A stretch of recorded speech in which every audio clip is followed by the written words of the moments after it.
Welcome back to Outside Views, and bro, we need to talk. And of course, you expected me to talk about the current government crisis as well. And of course, I will talk about it and about the fact that there will be no early elections, although a lot of people are expecting it because of the political earthquake that we've seen in Westminster.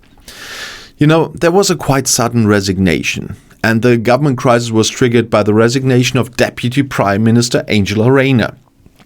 And, being responsible for getting the finances under control in this country after all the mess of the recent years.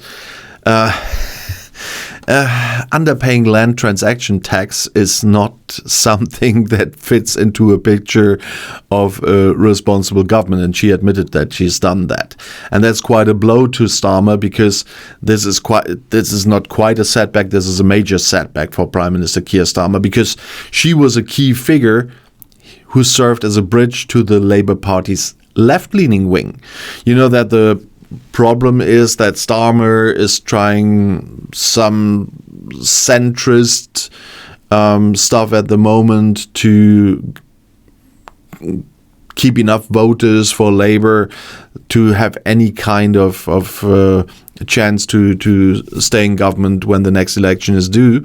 And we know that the left in the Labour Party, and now the extreme left from outside the Labour Party with Jeremy Corbyn, is really attacking, and he of course needs to keep his party together. And Angela Rayner was someone from the left who was supposed to do that. It's, by the way, quite fun with the party, the left here in Germany.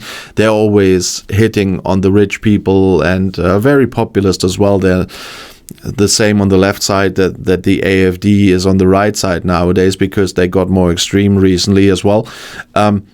But when you hear then that from star restaurants, that they are sitting in restaurants, I'm not talking about the names of the people, and ordering a bottle of wine for 350 euros and stuff like that, that people should talk about the ordinary people. But let's get back to what's happening in the UK. And of course, someone was really happy about that, because the resignation happened on the first day of Reform UK's party conference.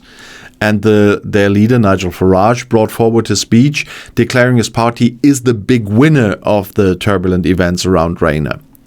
And they really did that in a kind of Trumpian way with pyrotechnics. And he was kind of celebrated by his party as some kind of rock star politician. But the more interesting part, because that from Farage was expected, was Starmer's response. First of all, as I mentioned in the beginning already, there will be no snap elections. And despite the government crisis and Farage's predictions, because he said that would happen, Prime Minister Starmer's first Secretary of State, Darren Jones, has made it clear that there will be no early general elections. Starmer just used the opportunity to carry out a comprehensive cabinet reshuffle. Although during the time of the last times of the Tories, we've seen that whenever they had no other idea, they did a cabinet reshuffle.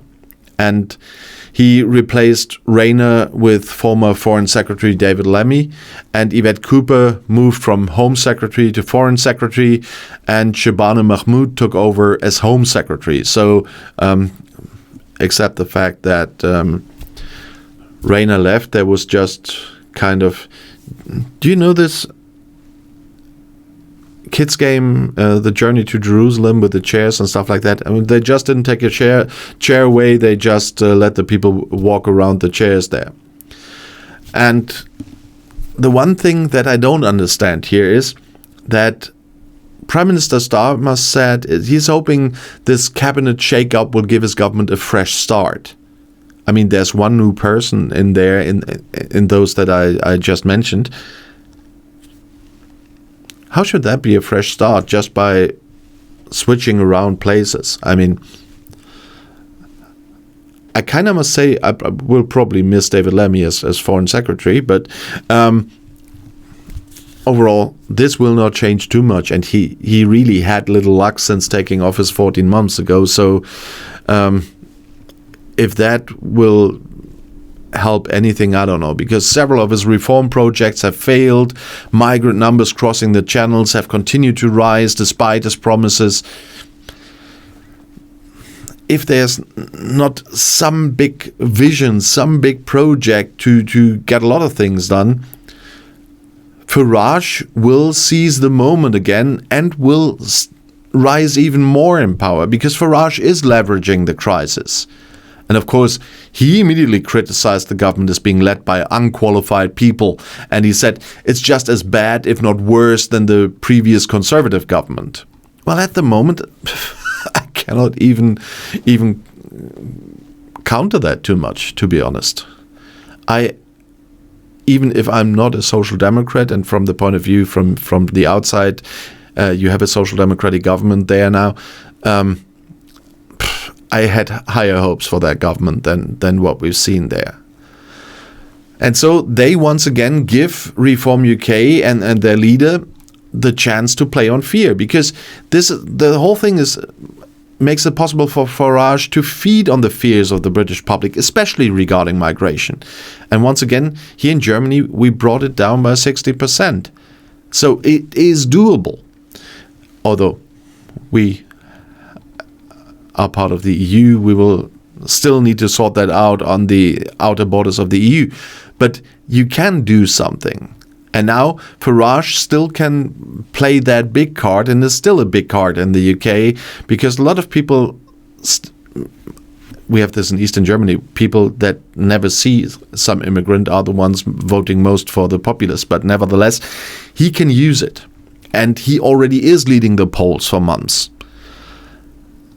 Of course, we know that because of the electoral system in Britain, you cannot automatically translate national pollings into a majority.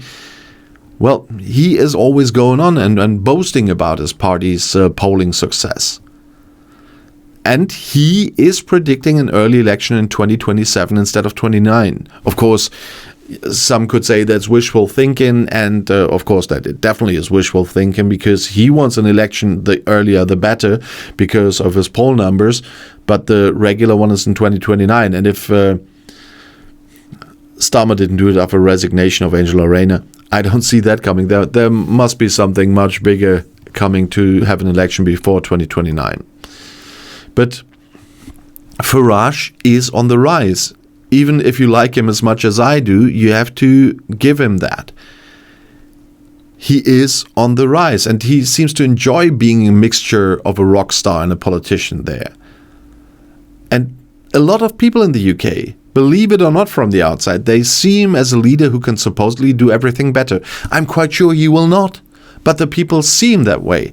And in this case, perception is everything for the vote.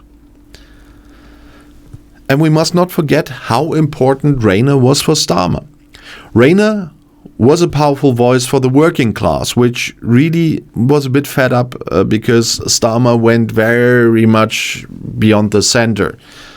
And her background as a teenage mother, she grew up in public housing and worked her way up through the trade union, gave her high credibility with these people.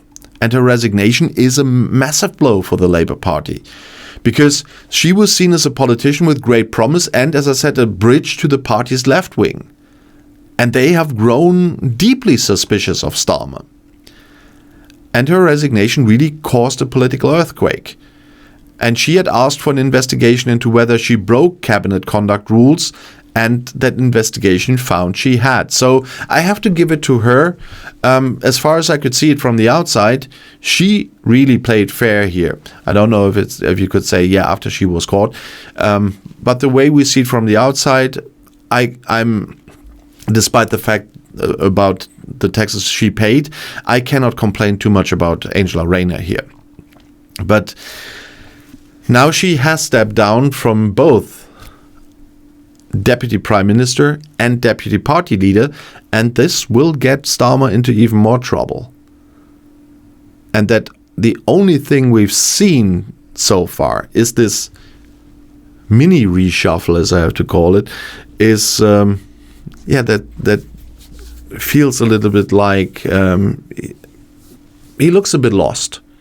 But in this case, I'm really looking forward to your comments on how that was dealt with. And if you want to see another video right now, the next one is right here in the end screen. I'll see you there. I'll be back.